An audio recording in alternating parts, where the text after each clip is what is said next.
community is really a PRO, you know. Right? I was the former president for the JAS, Jamaica Agricultural Society, a former president for the Citizens Association. I am also a member of the Maho Hill Primary School Board.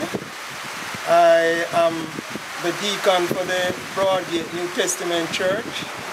I was a former member of the Community Consultative Meeting in Anato Bay, which consists the JP, the principal of the schools, and other business people. Okay, and I was also a member of the Skills Training Center in Broadgate. I feel happy that I can do something for my community, not being paid or being offered any incentive, but I just do it willingly because I would like to see improvement in my community. Okay, I understand your mother was a pillar of the community. Could you tell me a little bit about yourself? Okay, I'm Nikisha Chandler. I'm Sister Chandler's daughter. Yeah? I'm 28 years old. Mm-hmm. Well, tell me about your mom. Okay, my mom was a role model to everyone in this community. She's helped so many young persons in this community. She was the principal of the basic school. A lot of young people in this community has passed through her hands. And even most of them, she taught them and their babies and all. And even when they come at school and they don't turn them away, she don't turn them away because of the school fee or something. She was a kind-hearted person. She was very humble, respectable by all. She was a clerk for the Broadgate New Testament Church of God. Oh. Yes. So she was active in the church too? Yes. Yeah. She, a lot of recommendations, people come to her for recommendations. She wrote a lot of recommendations for persons in this community. So tell me, what's that special thing about your mom that, to you, what did you think so special about her? Oh, my mom is so special to me. She's loving, caring, gentle, always smiling, always giving us that assurance that everything is okay. Always make you know that everything is okay. Okay, yes. Wow. But I know this, she's deserving of the award, don't you think? Yes, she is. Thank you, Nikki. Okay, you're welcome. Mr. Watson, I understand your father was a strong member of the community. What did he do, sir?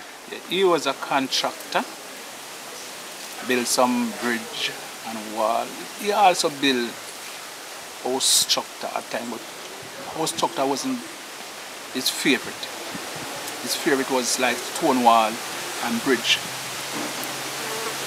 And some of the time he do some asphalting, but those was his favorite.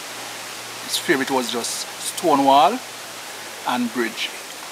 And whenever I'm working, like doing a bridge, him try to wake up at least at 4:30 in the morning because he go far out other places to go work. So he's a man like this. He like to be on the work site before the workmen them and walk around and look.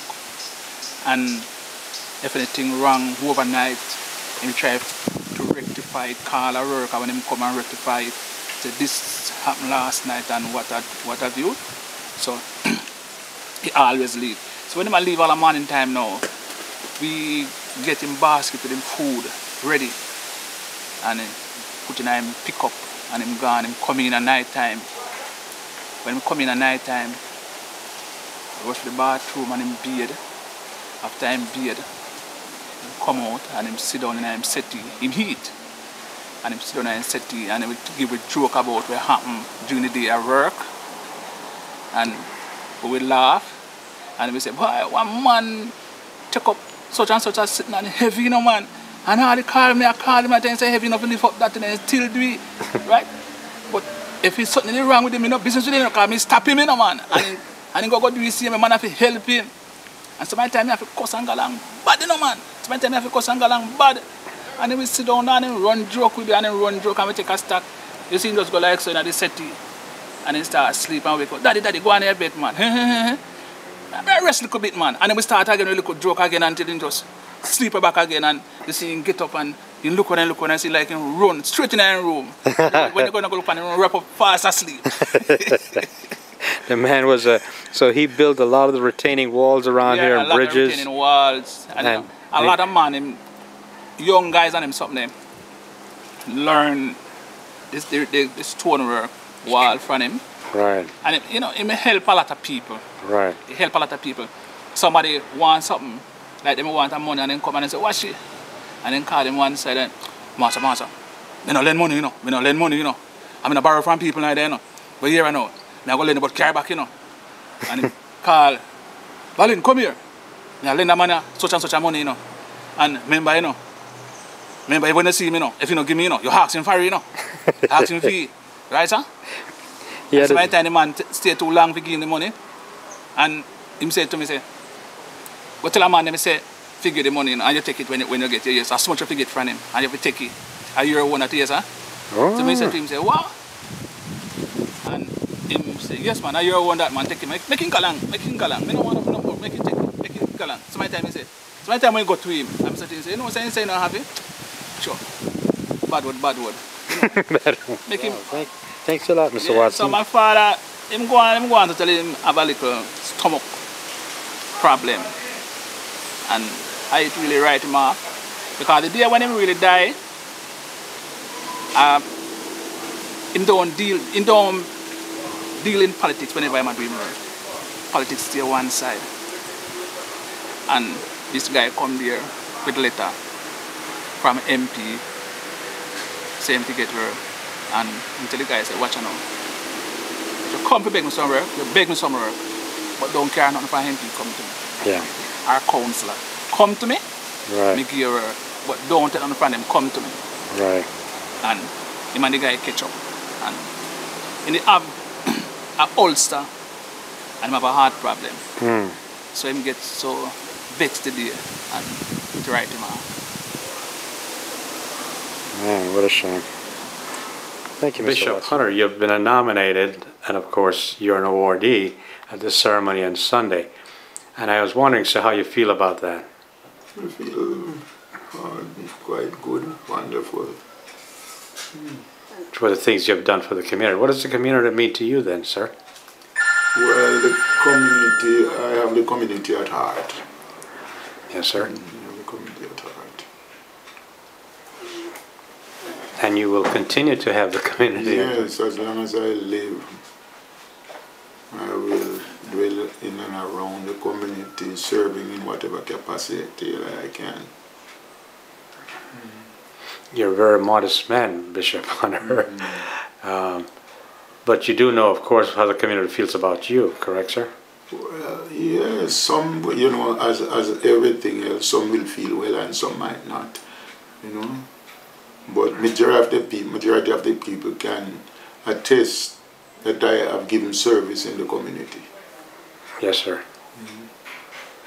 Well, thank you very much. What I do know is that this honor is only given to those who deserve it. So, Pastor Hunter, I was wondering, ma'am, how do you feel about this community? Well, I feel good about it. It's my community. Yes. I traveled. I went to England and I was trained as a registered nurse. And I decided to come back to Jamaica to work for my people. I did my midwifery at the Victoria Jubilee Hospital. And then I came back to Anatomy Hospital, where I worked for about 15 years.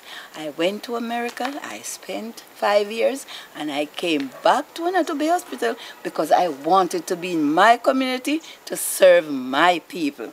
And that's where I worked in Anatomy for 27 years until I retired. I was a deputy matron, appointed deputy matron when I retired. and then I pastor the church at Devon Pen.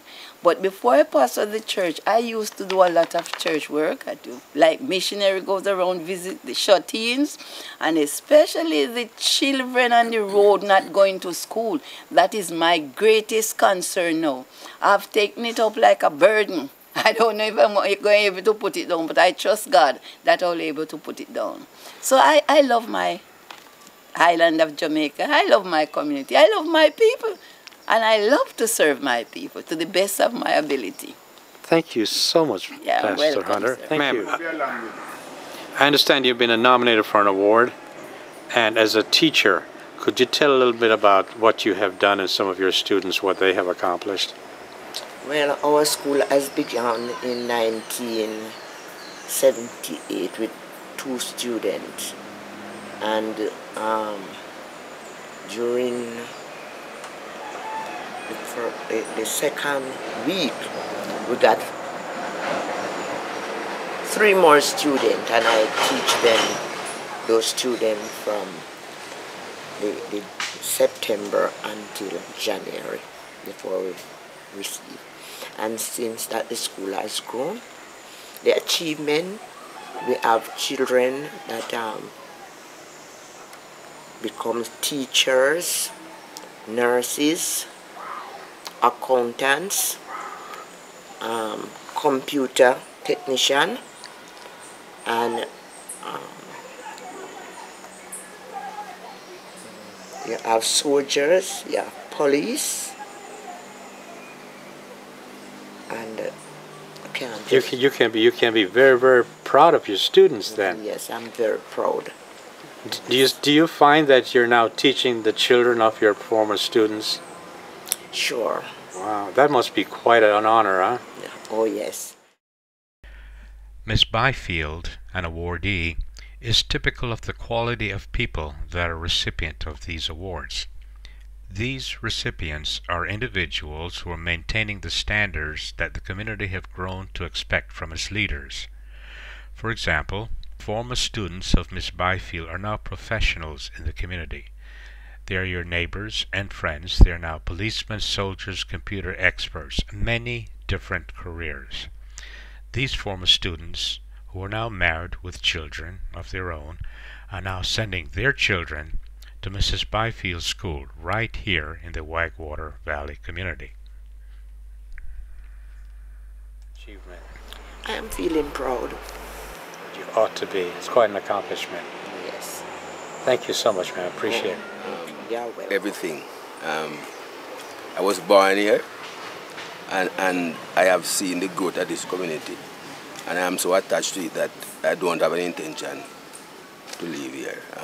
I told my family that if the time should come when I can't be buried here, they must cremate my body and carry the ashes and put here, because I'm going to be buried right here. Okay. So you do love this community? Very, very much, very much. And the things that you have done, I know you're a modest person, but tell me a little bit about that. Well, they claim that I have done a number of things. I don't think I do anything that I should not have done. One of the things that they say that I did is that in my working days, I tried to work out and come in the night, and then my brothers follow me, and after that I see some other persons doing the same thing. So so little of what we earn on the outside, we come back and spend it here. Oh, very good. So you really help the local economy then by sharing your wealth with the economy. Yes, if we call it wealth. Well, you know what I mean. I mean, yes, if everybody did that, yes, I mean, if everybody did that, it would be a very strong community, I think. So that's one of the things you did, huh? Yeah. Okay, don't be so modest. Now, what else did you do? Well, as you see, I do everything that the community people do. Right. I grew up in this farming community, and as I have said, I'm so attached to it that I have no intention of leaving. And then I try my best also to help to provide the amenities that the community needs. At the moment, I'm a part of the Benevolent Society, and we operate a water project here that is serving about 100 houses. Oh, So, yeah. very good. Well, I thank you very much, Reverend. I appreciate it, sir. Thank you. They saw me as the wicked teacher. Oh. You understand? That's what they saw me as. But no, they are seeing me as, I don't know, because they're having children and they're sending them to me. You understand? Isn't that a vote of confidence, though, in your ability as a teacher? Because when they were young, they could not understand what I was trying to do with them. But now that they become older now, they want their children to get what they got from me. Absolutely, but that has to do with you and your ability as a teacher. Wouldn't you agree? I know you're modest, but I think I get from Mr. Sinclair that you're really a pillar of the community. Uh-oh. I don't know, because a lot of, some people might say a few things, but I've been here for the past 31 years. Wow. From 1981, I graduated, I came in 1982. Uh-huh. So it's 30-something, 31 years, no? Wow. And you've been here, huh? Yes, I've been here. Wow, that's excellent. Acted in the post for a few years, and then they got the principal, Mr. Jacobs. So I don't know where to. You understand? I think the parents are correct in entrusting their children to you. That's what I think. I think you're just far too modest, really. You won't say it, but that's okay. The parents, I think they are the ones that are saying, look, I want my children to be entrusted to you. Yes, that's what they're saying. And they say, well, mix it. I want them for whatever. I want them to be like me or whatever. So. Exactly, exactly.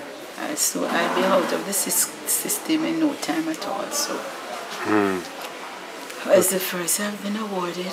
So that is good. Thank you, Ms. Newell. Thank you. I understand that you've been nominated for an award. Could you tell me a little bit about yourself and the award?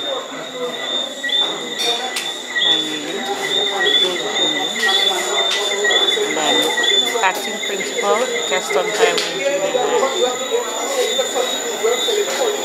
I understand that the school will be awarded for the contribution. Yes, ma'am. In the community of Gaston. I have been at Gaston since 1983. I have worked as classroom teacher, senior teacher, vice principal, and now I'm active principal. I'm also very active in my church, Gaston United Church, and elder, Sunday school superintendent. And I was president of the Optimist Club of Gaston. So I'm very active in my community. Anything else you want to know? So they were very, very correct in honoring you with an award. I guess. Thank you very much, ma'am. Appreciate it. You are the benefactor of an award. And could you tell a little bit about yourself, your name, and about the award? Oh, I am Faye Lambert from Castleton, St. Mary. I think I was awarded for community service. I am a Justice of the Peace for over 20 years. I was principal for the Gaston Primary and Junior High School up to 2007. Oh, very good. And I actively participate in any club, any social group in the area. I'm an optimist. Castleton, Scenic Castleton Optimist Association. Right. I am actively involved in church, Roman Catholic Church at Devon. Okay. And I try to fit in wherever I can. There are many problems we are experiencing in the area, and I'm always willing to help, advise, listen. Sometimes it just needs someone to listen to. That's right. Yeah. So here I am, humble, trying to help my fellow brothers and sisters. And at the same time, I feel a sense of satisfaction when I do these things. Very good. Thank you so much, Ms. Lambert. Appreciate it. I have to get out things. I want to employ more people in the community because there is no employment really around in our community really. Because it's a rural area, as I can see. So we try to get the guys in. A lot of persistence. Yeah, get the guys in. And if we get the goods in, out, take a lot. I have to be persistent in whatever I'm doing. I have to think about like the inflation and steel, inflation and ply, whatever, the material that I use to make my things. So it takes more vision, and after vision, I make it reality. It takes a lot really. So. But future plan though, we're planning and would love to get like maybe schools involved, maybe use it as a program. Right. We can, because it's hard to find like skilled workers at this time, you know, so if we can get like a couple of schools in the surrounding involved. Yeah. So we use it as a hard program as well as a job experience. Also I need a better structure. Right. A better infrastructure. Infrastructure really. But getting more people. Getting help and loan, it's a lot of red tape because of, you know, your background, you're rural and stuff like that. So there's a whole, it's a bit challenging, but we still have to, you know, hold on because we really would like to grow this thing much bigger, wider, so we can get the younger generation involved as well. Yeah. Because there's a lot of community people that is involved. We'd love to get women involved as well because we plan on doing like sofas and bed base as well. So we'd like to get like the ladies that they can come and sew stuff and stuff like that, cushions and whatever, you know, because we're using guys now, but we don't necessarily need that amount of people to work, or we do it in past. So if we even have 100 people working, just to get people employed, to say, well, this is X to do a chair, just to get a lot of people involved, we just have to be like that. You know, so instead of having one person doing painting all the chairs or doing whatever, we just get maybe 5 people to do the same thing, so it adds up. So every home can actually get a chance to, you know, put bread on the table and stuff like that. You know, so it take a lot. Take a whole lot. But I have some new ideas, really, what I want to get into as my brothers of the city and stuff like that, because really love to get the school get involved from early, because lots of these guys don't really have any education. I mean, have any trade. And some people don't have an education, but if you have a trade, skill is power. Right. Yeah, when you have skills, you can do anything really. Because majority of the guys right now, they either have a driver's license